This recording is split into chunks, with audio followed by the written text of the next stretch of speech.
ग्वालियरपुर गांव में पति पत्नी पीलू और बबलू किसानी करते थे। वो लोग बहुत सीधे साधे, भोले भाले और ईमानदार थे और कम आमदनी में भी गुजर बसर कर रहे थे। बबलू खेत में सिर्फ जीविका खाद का उपयोग करता था, वो क्योंकि वो धरती को माता की तरह मानता था और केमिकल्स की अपने खेत में एक बूंद भी नहीं पड़ने देता था। लेकिन खेत में मेहनत करने के बाद भी खेत में फसल नहीं होती थी। दोनों पति पत्नी कभी सब्जी तो कभी अनाज तो कभी फल की फसल उगाने की कोशिश कर रहे थे, लेकिन एक भी फसल नहीं उगती थी। तो पीलू कहती है, सुनिए जी, हम जी जान लगा रहे हैं लेकिन खेत में फसल नहीं उग रही है। हमारे ऊपर कितना कर्ज हो गया है, हर कोई पैसा मांगने आता है। मैं सोच रही थी कि मैं किसी के घर पर काम करने लगती हूँ, कम से कम घर में खाना खाने लायक पैसा तो आएगा, नहीं तो हम भूखे ही मर जाएंगे। आप भी सोचिए, क्या हमें इस खेत को छोड़ देना चाहिए कि नहीं? तो बबलू कहता है, ये हमारी पूर्वजों की जमीन है, मैं इसे माँ की तरह देखता हूँ। पीलू, मैं इस खेत को नहीं छोड़ सकता हूँ। हम आने वाली पुष्टि को भी ये देंगे।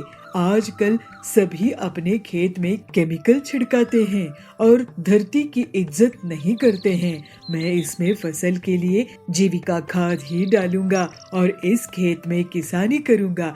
तुम देखना, एक दिन हम बहुत अच्छे से रहेंगे। लेकिन हम कब तक ऐसे ही गरीब रहेंगे? तो बबलू कहता है, पीलू, तुम्हारा कहना भी सही है, घर आमदनी होनी ही चाहिए। तुम कहीं पर काम कर लो, मैं इस खेत में खेती करूंगा और लहलहाती फसल होगी। तुम्हें तकलीफ जरूर होगी पीलू, लेकिन थोड़े दिनों की और बात है। ठीक है जी, मुझे भी आप पर पूरा भरोसा है। फिर पीलू लोगों के घरों में पैसे कमाने के लिए काम करने लगती है और बंटी जीविका खाद की खेती जारी रखता है।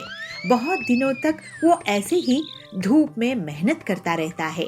एक दिन उसे चक्कर आ जाता है और वो बेहोश हो जाता है। तो पीलू वहाँ पहुँचती है। हे भगवान, इनको कैसे समझाऊं मैं कि अपनी सेहत का ख्याल रखा करे। अब आप खेती नहीं करेंगे, अगर करेंगे तो अब से जीविका खाद बंद कर दीजिए, जिससे जल्दी से फसल आ सके। पीलू अपने पति की हालात देखकर रोने लगती है। उसके आंसू खेत में गिरते हैं और तभी खेत से देवी प्रकट होती है। तो बबलू कहता है, धरती माँ, आप? पीलू अचंभित हो जाती है और कहती है, धरती माँ? तो देवी दोनों को ऐसे कहती है, बेटा बबलू, बेटी पीलू, मैं धरती माँ हूँ। तुम्हारी लगन और ईमानदारी से बहुत प्रसन्न हूँ। बबलू, तुमने गरीबी झेली, दुख देखे, लेकिन अपने खेत में केमिकल नहीं डाले, जीविका खाद का ही उपयोग करते रहे। इतने सालों तक फसल नहीं देकर मैं तुम्हारी परीक्षा ले रही थी। मैं देखना चाहती थी कि कहीं तुम भी सब लोगों की तरह लालची तो नहीं बन जाओगे, लेकिन तुमने अपनी उम्मीद नहीं छोड़ी। अब तुम्हारे इस खेत से पैसे निकलेंगे और तुम और ज्यादा जमीन खरीद लेना।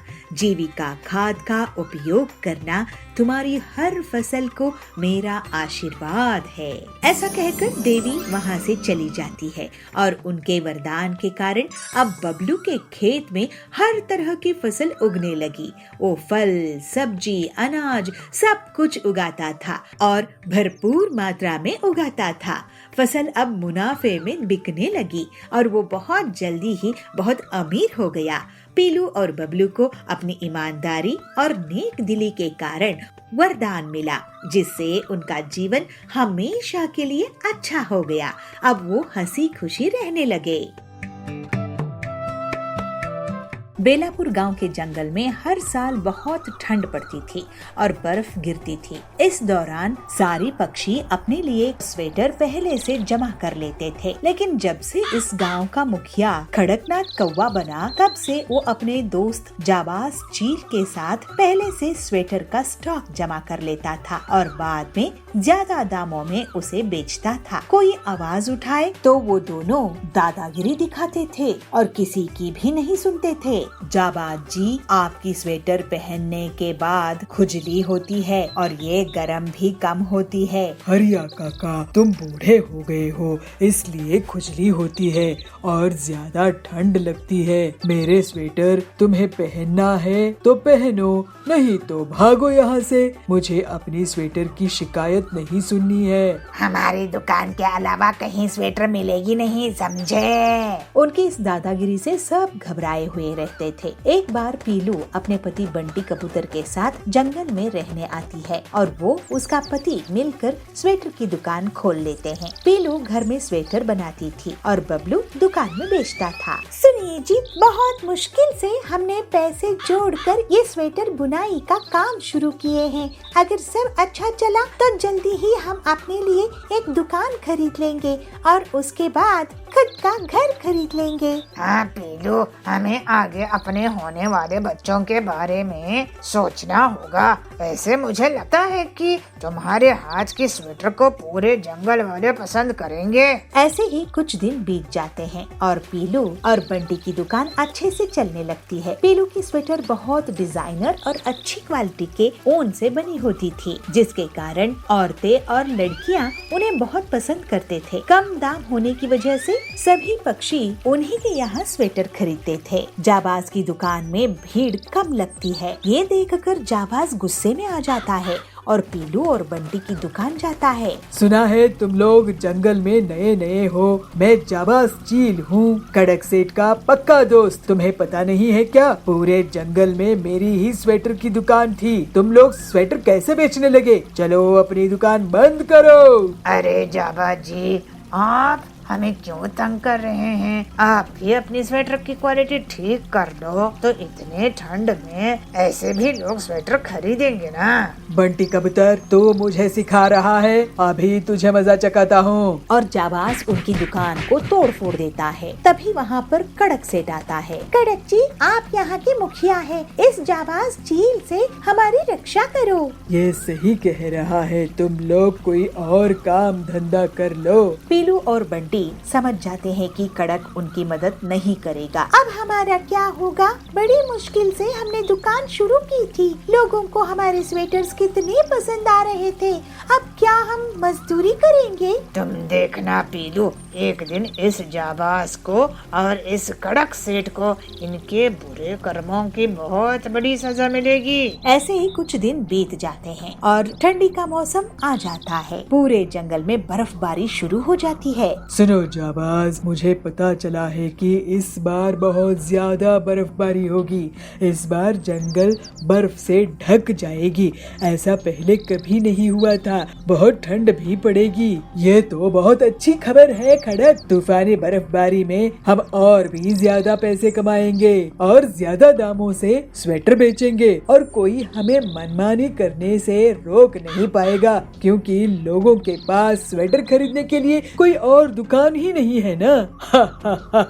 अब तो हम और भी अमीर बन जाएंगे। ये बात पीलू एक पेड़ के पीछे से सुन लेती है और तुरंत बंटी को सब कुछ बता देती है। बंटी ये सुनकर हैरान हो जाता है। ये तो तुम बहुत अच्छी खबर लाई हो पीलू, क्योंकि जब बर्फबारी होगी तब हम भी स्वेटर बेचेंगे, लेकिन कम दामों में। उसके बाद देखना कि इन दोनों बदमाशों के साथ क्या होता है।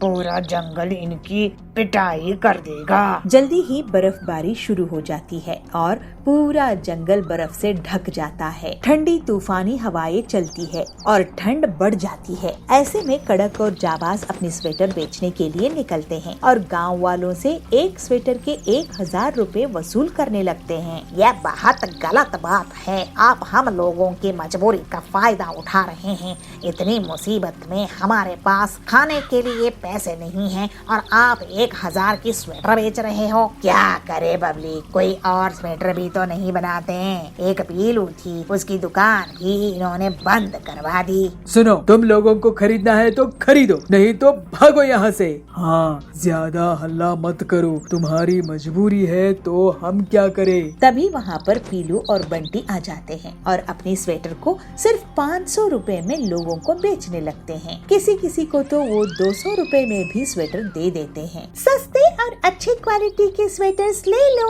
जाबाज और कड़क के घटिया स्वेटर 1000 रुपए में है। इन्हें देखो, सस्ते और अच्छी क्वालिटी के स्वेटर्स। ओ हरिया काका, बबली दीदी, यहाँ आओ। अरे तुम दोनों फिर से आ गए। तुम्हारी इतनी हिम्मत, तुम्हारी हड्डी तोड़ दूंगा। तुम्हें दोनों को बर्फ में फेंक देना पड़ेगा, तभी तुम लोग सुधरोगे। उनकी धमकी सुनकर पक्षी गुस्से में आ जाते हैं। तुम दोनों बदमाश इतनी ही बड़ी मुसीबत में भी लोगों को लूट रहे हो अपनी घटिया और सस्ते क्वालिटी की स्वेटर से, और इन भले बंटी और पीलू को धमकी दे रहे हो। इन्हें पकड़कर पीट दो। गुस्से में लोग जाबाज और कड़क की स्वेटर की दुकान तोड़ फोड़ देते हैं। जाबाज और कड़क की बहुत पिटाई करते हैं। हमें माफ कर दो गांव वालों, हमने तुम सबको बहुत लूटा है। मैं और कड़क तुम्हारे लिए सेवा करेंगे। हाँ हाँ, अब से हम दोनों सुधर जाएंगे और किसी को भी तंग नहीं करेंगे।